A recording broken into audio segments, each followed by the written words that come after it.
let me add my voice to this debate.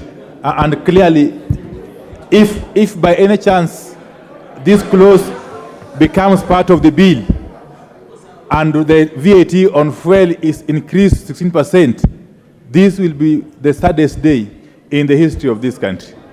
Madam Chair, if there is one thing that is going to affect the common person, if there is one thing that is going to increase the cost of living in all aspects, it is this proposed increment on the VAT on fuel, Madam Chair. Madam Chair, we all know for sure that fuel is a driver of our economy on all facets, Madam Chair. Madam Chair, if there is one thing that this government should have done to the so-called hustler, was to cushion the hustler from an increment in the cost of fuel.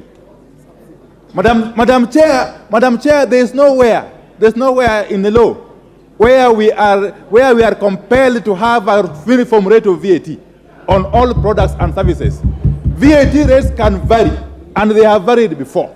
Madam Chair, if there is a demonstration of the lack of interest in the welfare of the border, if there's a demonstration of the lack of interest in the welfare of the Mamamboga, it is this decision or attempt by the Kenya Kwanza government to increase VAT on fuel, Madam Chair. Madam Chair, I can tell you, if by any chance, and God forbid, that this finance bill is passed and it becomes an act of parliament, that will mark the beginning of the fall of this regime. I can tell you. It will not take more. Finally, Leader of Majority. Thank you, Honorable Speaker. And Honorable Speaker, we should not be worried when others prophesy the beginning of the end of a regime, because we have seen many other prophecies before, including those from Shakahola. But Honorable Speaker, it is indeed true, as Honorable Speaker, if you can protect me from the member for Kilifi. Honorable Speaker, it is indeed true.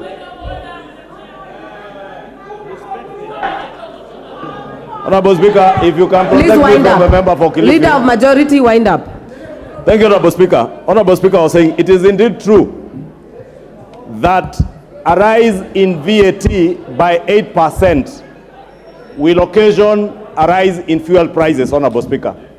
But it must not be lost on us that without the G2G intervention on fuel prices, today, with the dollar trading at 140 shillings plus, the cost of fuel today without the necessary interventions done by this regime would be at a figure of about 210 plus shillings without the interventions that have been taken by government. True, Honorable Speaker, my second point. VAT, it is true what the Leader of Minority says. You can have varying rates of VAT, but it becomes problematic. Members are aware all marketers in this country have taken advantage of the varying interest rates. The problem that we have with claims, VAT claims on input tax, is because of these varying interest rates. And that is a fact that you cannot dispute. 3, Honorable Speaker, our VAT rate at 16% in the region where our country is a market leader and the strongest economy in this region. VAT in Kenya, even at 16%, is still the lowest. Uganda being at 18% on fuel. Our friends in Tanzania, Rwanda, also at 18%, Honorable Speaker. Therefore, Honorable Speaker, we did promise in the campaign that we will reduce taxes and reduction of taxes on fuel, Honorable Speaker. Members. It is true that there have been reductions on taxes on fuel. The chair has enumerated the railway development levy that has gone down. IDF has gone down. And those are taxes and levies on fuel, just as President William Ruto promised during the presidential debate, Honorable Speaker. Honorable Junet, what is out of order? Madam Chair, is it in order that this is a house of records and procedure and everything. Is it in order for the majority leader to mislead the house that fuel, the rate of VAT, your fuel in Uganda and Tanzania is higher than Kenya, when he knows very well that fuel is cheaper in Uganda and Tanzania by far, Madam Chair. By far, Madam Chair. When you know. Majority Leader. Honorable Speaker, you know I have tremendous respect for my friend and my brother, Honorable Junet. And that is why I endeavor to protect him, for people not to shout at him when he's speaking, because he has very good points. And indeed it is true. Fuel could be cheaper in Uganda and Tanzania. But look at the interventions there that include subsidies, the same subsidies that this government did away with at the beginning of this regime. Those subsidies, Honorable Speaker, if you can protect me from John Buddy. Honorable Speaker, and I don't know, Honorable Speaker, protect me from John Buddy, who is up on his feet. Order, members. Majority Leader.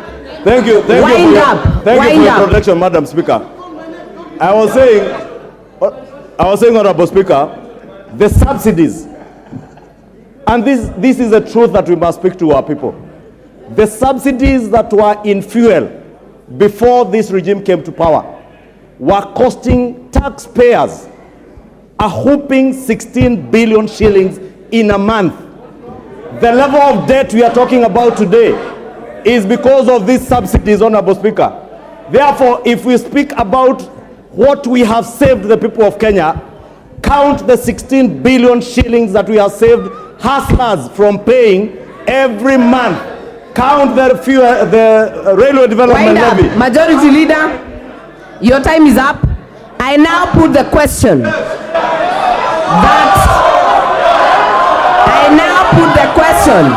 that clause 28 be part of the bill. As many as are of that opinion say aye.